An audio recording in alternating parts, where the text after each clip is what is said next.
Bab 71, apakah sudah terlambat untuk melarikan diri sekarang?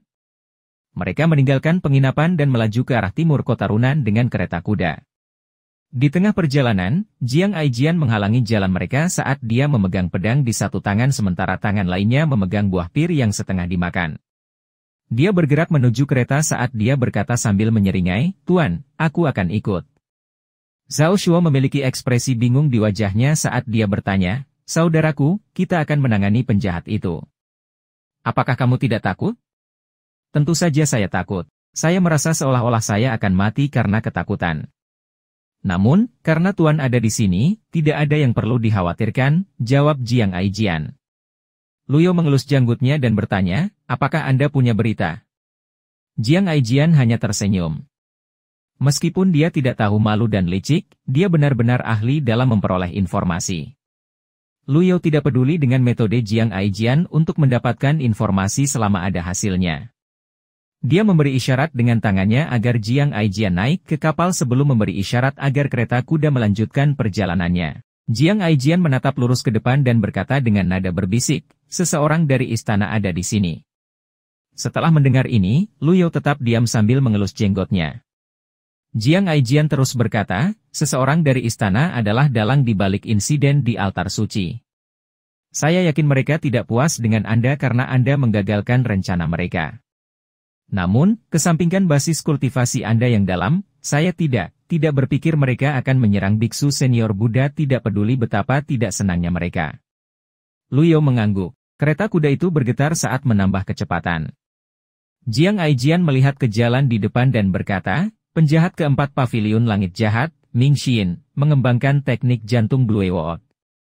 Ini adalah metode kultivasi yang merepotkan. Lawannya akan kesulitan menundukkannya. Jika Anda bertemu dengannya nanti, tolong jangan menahan diri, Tuan. Anda harus menjatuhkannya dengan satu serangan dan tidak memberinya kesempatan untuk melarikan diri." Luyo berkata, "Kamu tampaknya tahu banyak tentang paviliun langit jahat." Ekspresi percaya diri muncul di wajah Jiang Aijian saat dia berkata, "Saya tidak akan menyembunyikan ini dari Anda, Tuan." Ketika Jitiandao diserang oleh 10 elit besar, dia berhenti sejenak untuk menunjuk dirinya sendiri sebelum melanjutkan, "Saya ada di sana." Jiang Aijian tampak bangga sambil terus berkata, "Itu adalah pertempuran abad ini. 10 elit hebat. Setengah dari mereka memiliki avatar 6 daun, dan separuh lainnya memiliki avatar 7 daun. Namun, mereka masih tidak bisa kalahkan Jitiandao yang memiliki avatar 8 daun." Luyo terkejut dalam hati ketika dia mendengar ini meskipun ekspresinya tetap tenang. Dia, secara alami, memiliki akses ke memori ini. Namun, dia benar-benar tidak menyangka Jiang Aijian secara pribadi menyaksikan pertarungan itu. Jiang Aijian terus mengoceh, pertarungan berlangsung selama 3 hari 3 malam. Pada akhirnya, mereka hanya bertarung imbang. Penjahat lama, Jitiandao, terluka. Bahkan sekarang pun aku masih belum bisa memahaminya. Bagaimana 10 elit besar gagal ketika mereka mengepung Gunung Pengadilan Emas setelah sebulan? Luyo tidak melanjutkan topik itu. Sebaliknya, dia bertanya, "Kamu takut padanya?" Jiang Aijian berkata sambil menghela nafas, "Sejak saya menyaksikan pertempuran hebat itu, saya bersumpah untuk menjauh dari pria itu. Dia terlalu menakutkan." "Bagaimana manusia bisa begitu menakutkan?" Yuan Er kecil dengan cepat menutup mulutnya dengan tangan saat ledakan tawa kecil keluar dari mulutnya. Tidak butuh waktu lama sebelum dia mulai tertawa terbahak-bahak. Jiang Aijian tidak menganggap ini aneh.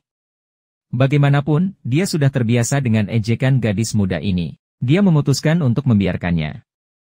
Zhao Yu tampak bingung. Dia tidak tahu apakah dia harus tertawa sekarang. "Berhenti!" Suara Zhao Shuo terdengar tiba-tiba. Kereta kuda itu tergelincir berhenti.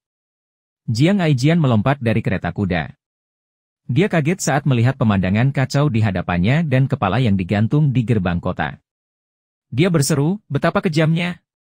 Luyo juga turun dari gerbong. Dia melihat kepala manusia berlumuran darah. Zhao Shuo berkata dengan cemberut yang dalam, "Penjahat itu pasti dekat. Saya sudah menghubungi beberapa pembudidaya alam pengadilan ilahi untuk mencari daerah itu. Kita harus dapat menemukannya segera."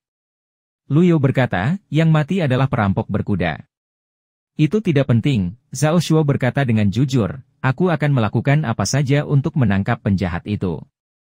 Lu Yao berpaling untuk melihat Zhao Shuo. Dia menggelengkan kepalanya. Tidak ada artinya berbicara dengannya.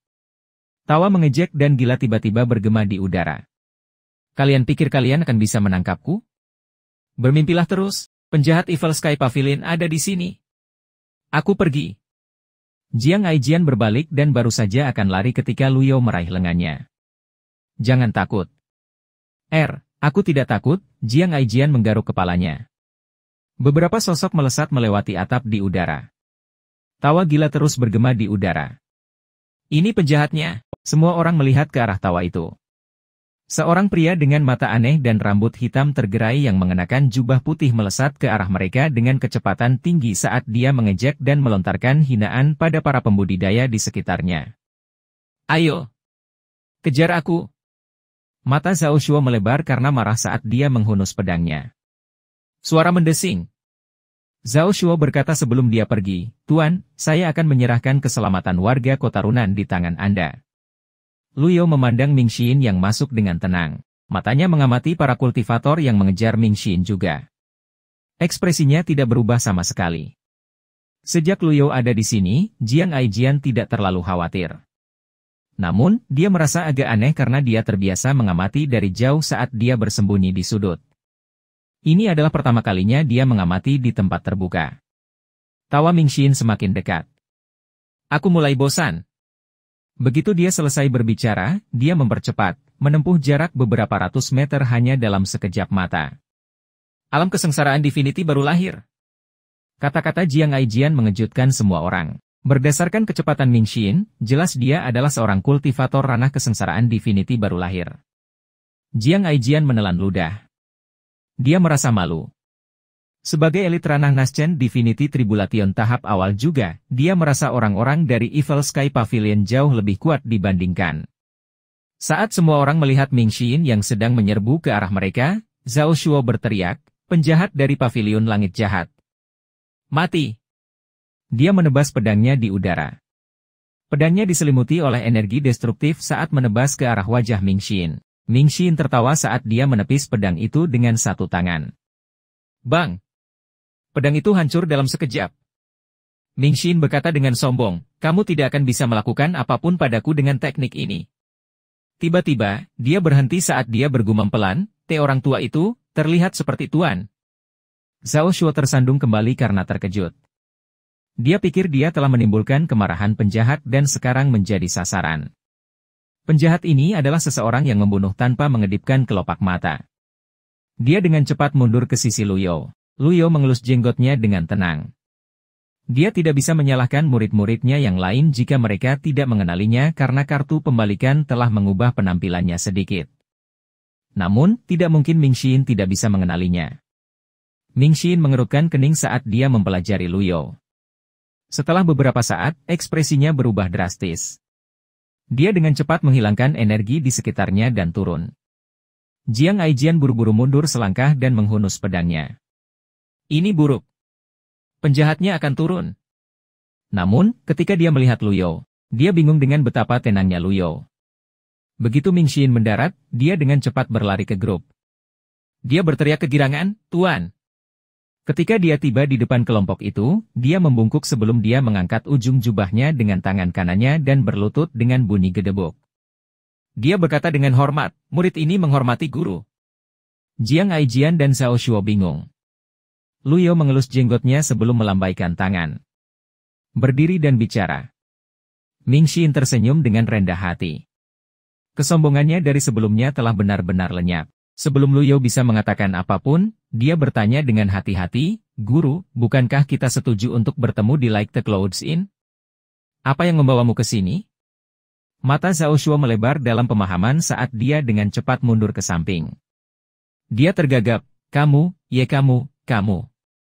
Yuan Er kecil berkata dengan marah, jaga mulutmu. Lihat apakah aku tidak akan menarik lidahmu jika kamu terus menyinggung tuanku. Jiang Aijian tercengang. Ini bagus. Apakah sudah terlambat bagiku untuk melarikan diri sekarang?